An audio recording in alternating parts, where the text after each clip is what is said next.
Hello again, this is Jonathan at the Piano Lesson. Um, Back again for another installment. Um, so, you guys probably know the two people that watch this. And by the way, I don't mind doing this for two people, as long as they're interested. I don't care. Two people, 20 people, 200 people, 200 to 20,000 would be better. But you know, what the heck. You probably know that I am fascinated with tetrachords, and I have a lot of reasons for advocating them, and I can't say enough good things about them. And there's one particular tetrachord that I think is wonderful to learn, and it's really an acid test of whether or not you understand music or not.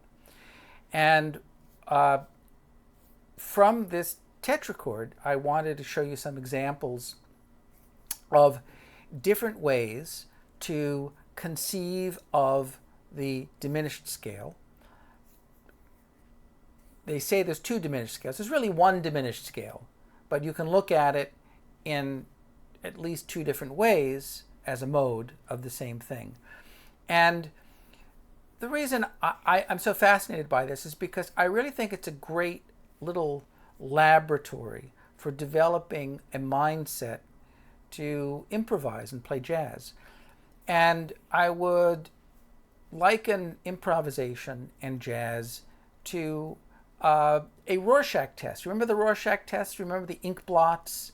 They were very popular, I think, back in the day in the 60s and 70s or whatever. But people look at an ink blot and one person thinks it's a butterfly, another person thinks it's Eleanor Roosevelt or something, But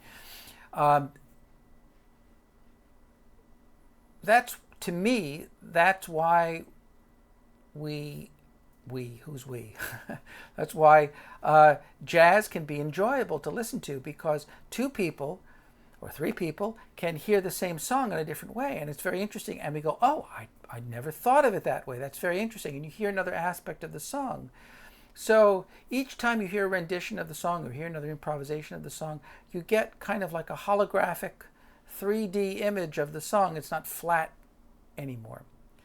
So, and to me, that's the definition of practicing. You're taking a simple idea and you're looking at it in a variety of different ways, at least three different ways, let's say. Okay, so let me show you my favorite tetrachord, and it's probably one that if you've watched this before, you may have seen me talk about it or not. What is a tetrachord? A tetrachord is a group of four notes. Now, we're all used to learning chords. Well, maybe we're not all used to learning chords. Maybe some of us here have never learned a chord. But typically when we think of chords, we think of three notes, maybe four notes, but we think of skips, typically thirds. This chord is actually seconds, okay? A, B, C, D, that's a tetrachord. D, E, F, G, B, C, D, E, all right? Those are, or going backwards, E, D, C, B, but those are tetrachord steps. Now, they might be whole steps, might be half steps. Typically, they're combinations of whole steps and half steps. And typically, that group of notes that are wrapped together, are bound by a perfect fourth, an interval of a perfect fourth. And if you don't know what a perfect fourth is, you really need to know. But you could think of a perfect fourth as the distance between the first and fourth note of a major scale. If you lower that interval a half step, you get a diminished interval, right? Not true with a major interval. If you lower a major interval a half step, like C to E, C up to E, you get a minor interval. But this is different. If you have a perfect interval, you lower it a half step, you get a diminished interval. If you raise it a half step, well, that's augmented. So let me show you my favorite tetrachord and why it will be helpful for you. All right. So here is a tetrachord. Now, what note would you say that is? Typically, people would say that's an F, and they wouldn't be wrong necessarily. But I am not going to call it an F because I have a reason for that. I'm going to call it an E sharp. Okay, so here's an E, and I'm going to put a sharp in front of that. E sharp, because I want to call this F sharp, G sharp, and A, right? And those are steps, okay? E sharp, F sharp, G sharp, and A.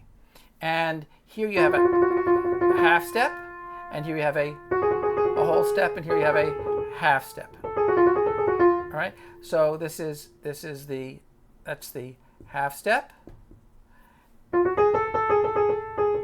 and this is the half step, and this is a whole step. All right.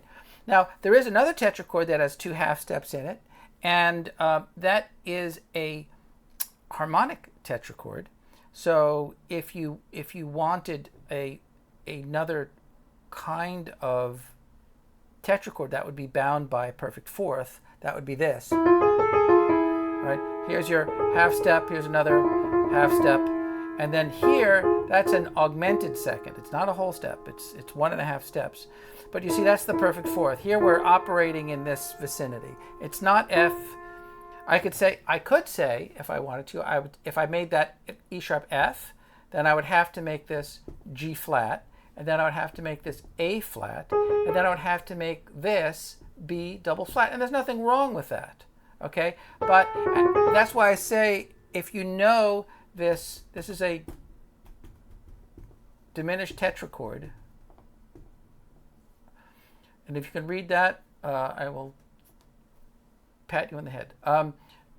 But that's the diminished fourth interval, okay? F up to B double flat, or E sharp up to A, either one of those.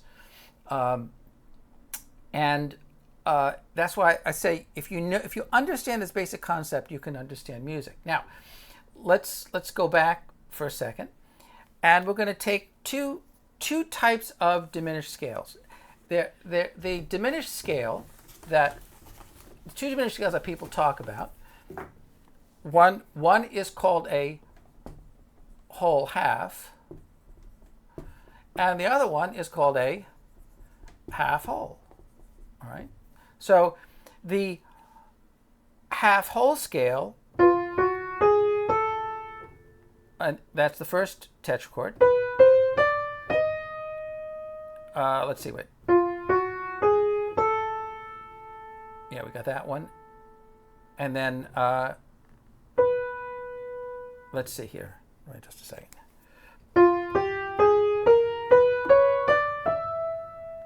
Right, that's the whole half. Those are 4 plus 4, 8. 1, 2, 3, 4. 1, 2, 3, 4, and then we're back to the octave again. The other one, yeah,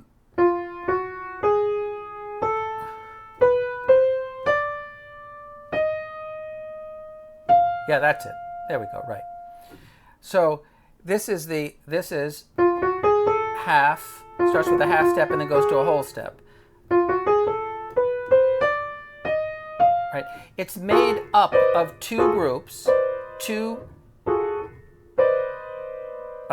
disjunct diminished tetrachords. Right. The other one is made up also 2 disjunct tetrachords, but this tetrachord is a minor tetrachord, F minor and B minor. This is F diminished and B diminished tetrachord.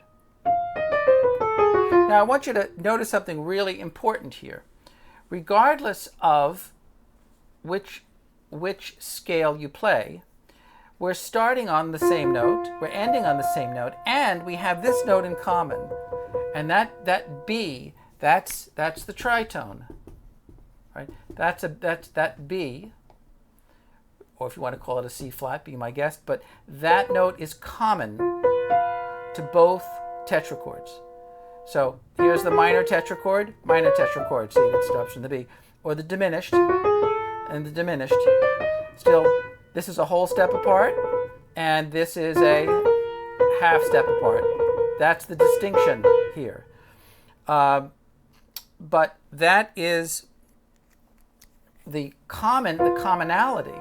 It's very interesting You have that commonality between both of them. So I'm going to write that out, and then I'm going to go on to one other quick thing, which I think is even cooler. So you have now. I talked about starting this as an E sharp because I wanted to avoid the double flat, but I'm going to write it as an F just for the heck of it. So okay, so F, G flat, A flat, B double flat. All right, that's our diminished fourth. Or we have F, G, A flat, B flat. All right. Right, that's the perfect fourth. And then if I continued that up, I would, it'd be the spelling might be a little tricky, but I might go C flat, D, B, C sharp, D, E. There's a problem here because I'm starting with a B, and I really kind of don't want to. I'd prefer to start with a C flat, but C flat, D flat, E double flat, F flat. I mean, that's kind of sort of how I would have to spell the next tetrachord to maintain the integrity of the steps. So C flat, D flat,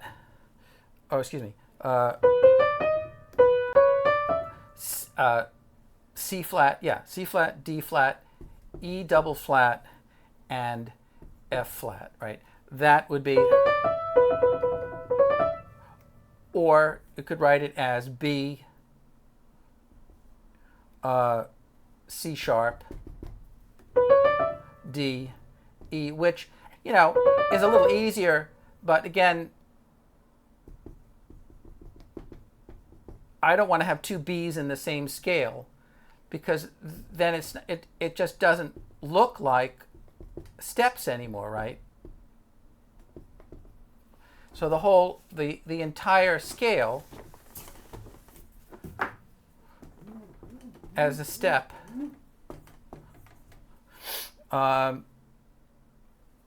F, G, A flat, B flat, C flat, D flat, E double flat, F flat. Now, what's the problem there? The problem there is then once I want to end on, do I want to end on an F? Do I want to end on an F? F, G, A flat, B flat. That's the perfect fourth. C flat, D flat, E double flat, F flat, right? What happens here is what interval is that supposed to be? It's supposed to be an octave. Is it an octave? What I want to end on a G double flat. I don't know, but that's kind of like the weird thing about this scale. It's 9 notes, and it's kind of crammed into this space here.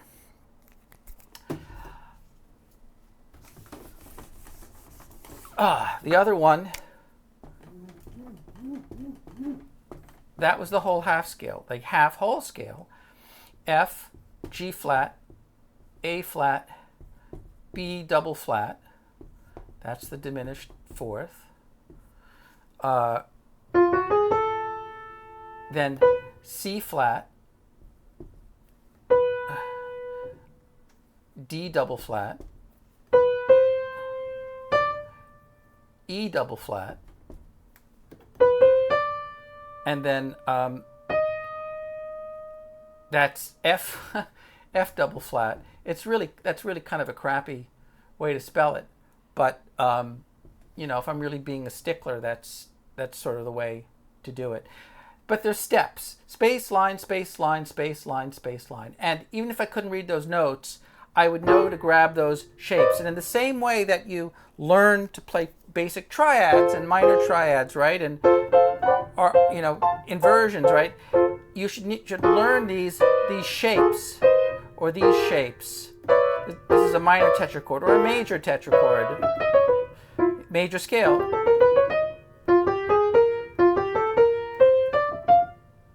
this is interesting.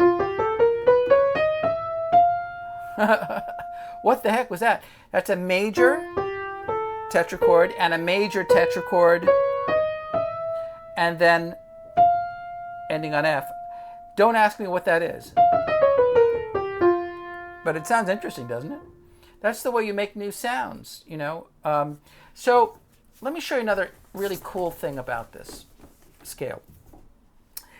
Here's an F major chord, okay? Here's an F minor chord, right? Here's the convergence of both of those, right? That's kind of like the sound of jazz. You have this ambiguity between major and minor. All of those notes are diatonic to the diminished scale that I just showed you. Right? All those notes are contained in that scale, and I think that's pretty interesting. So there's your triad, right? Here's another triad. B major, B minor. This shape.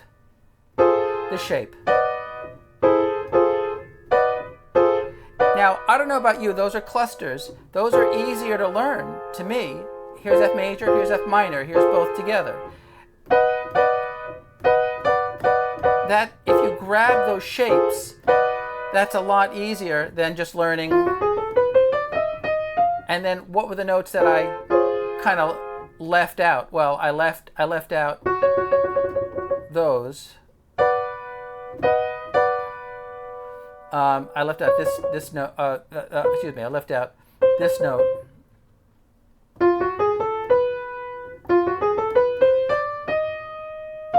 Right. I left out this note, and I left out this note. That's a tritone. That's your tritone there. So you have this, and you have this as. Now, if I wanted to make, this is the half whole scale. If I wanted to make a whole half scale, I would just take that mode. F minor, C minor. That's the whole half scale, a half step up. That's F sharp. That's F sharp, G sharp, A, B, C, D, E flat, F, and then we're ending on the F sharp again, which is weird. Okay, but this is a whole step, and this is that is a half step, right?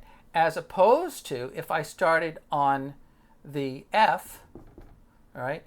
Again, the spelling's a little weird. We might want to start with E sharp, possibly, but that is a half step there, half whole. See? So if I divided it that way, now notice the spellings get a little squirrely, but that would be the half whole scale there. So these are kind of interrelated. They kind of here we go, dovetail. They kind of dovetail together, right? They're similar. But where we're talking about forming these triads, right? F, A, C, or F, this is G sharp, A flat, C, right? This is F major, and if I add the A flat, that's F minor, right? That's the and likewise over here. I wrote it as E flat, I could write it as D sharp, B, make a box, B, D sharp, F sharp, right? That's B major. And if I go down a half step to the D, it's also B minor. So it's a big mess, isn't it? I'm sorry. I didn't mean to make such a mess. But, you know, I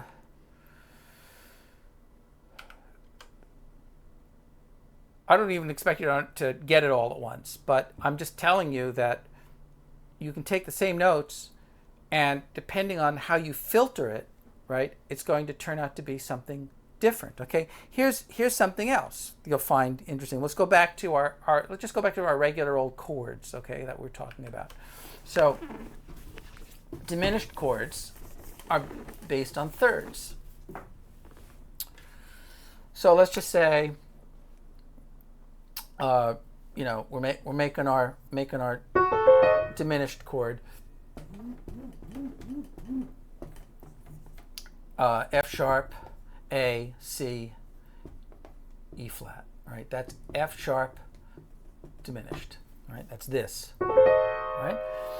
If I make another diminished chord precisely a half step below that, right there, so that is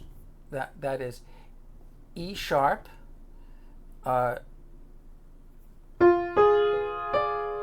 G sharp, B, D. E sharp, G sharp, B, and D. E sharp, G sharp, B, D. F sharp, A, C, E flat. That is an E sharp diminished. I don't think I'd ever encounter an E sharp as a chord symbol. Typically, probably you would encounter F diminished, and if it was F diminished, the people don't like those spellings because you'd have to have F, A flat, C flat, and then E double flat. F, A flat, C flat, E double flat. Again, thirds, okay? Not a big deal when you realize, you know, why is there a double flat in there? That stinks. I don't want that. No, it's because they're thirds. Okay, those are thirds, right? So those are the two ways you could kind of spell the chord at the same keys. But if you take both of those chords together, you actually end up with, or if you want to start as a mode,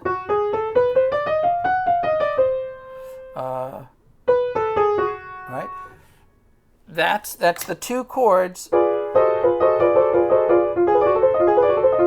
dovetailed together. And if you do this, half, whole, let's see, right?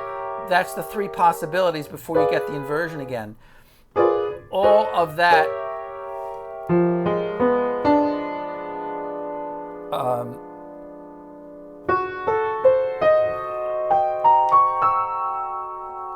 that's all the notes in music. 1, 2, 3, 4, 5, 6, 7, 8, 9, 10, 11, 12.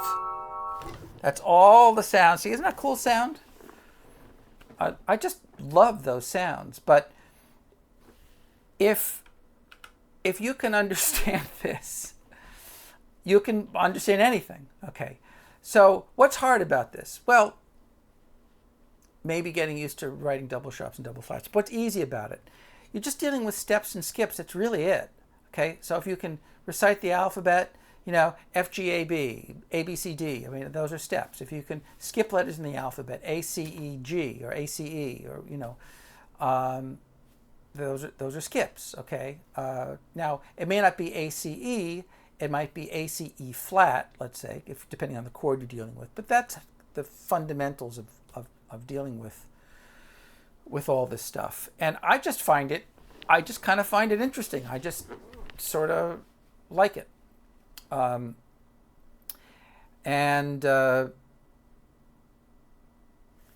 but thinking in terms of tetrachords, thinking in terms of tone clusters, thinking in terms of kind of unconventional. We don't really have symbols for these.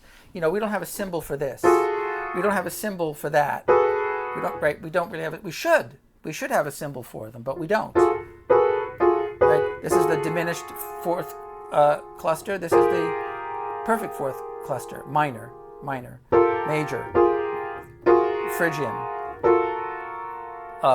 harmonic. Remember, there's I'm going to kind of review all of the tetrachord types. Today I've mainly been focusing on diminished scale, and I started out with the diminished tetrachord, but there's the four main types that are bound by a perfect fourth. There's major, minor,